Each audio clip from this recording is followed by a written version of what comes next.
Hi, I'm David Ezekiel, transitional pastor for the First Federated Church of Peoria. Welcome to our midweek moment. Have you ever looked reality in the eye?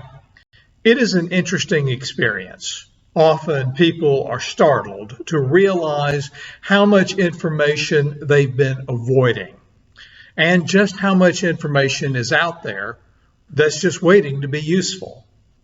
The Indian mystic Nisargadatta summed it up very well when he said, "Only she who is ready to question and to think for herself will find the truth.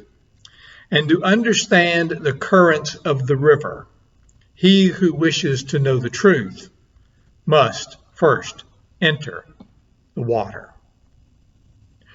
You know, a psychologist once said, facts are friendly. But most of us don't see it that way. We move away from all the information that's available. We retreat into denial. It's the way we keep our world intact and avoid being challenged or threatened. If we can just hold on to our opinions and views, then the world will continue to work just fine. Thank you very much.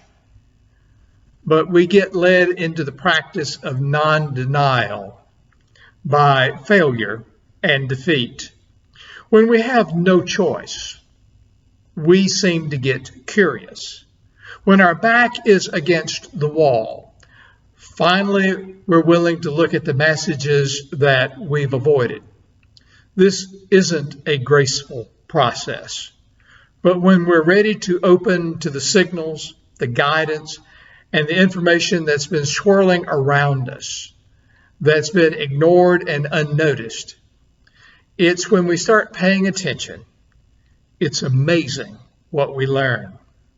And it's remarkable about the capacities that we begin to develop. Absorbing these messages, we suddenly stop seeing things differently. We discover solutions not available from our former position. We experience surprise, sometimes delight, sometimes despair that we didn't notice things earlier. But the end result is that we become more open, more engaged, and more intelligent. We learn from where we are. From here, when we recognize that this is where we are, much more is possible. I just wish our politicians would learn that as well, instead of being locked into some intractable, intransigent position. Because when you learn to be open, it's amazing what can occur.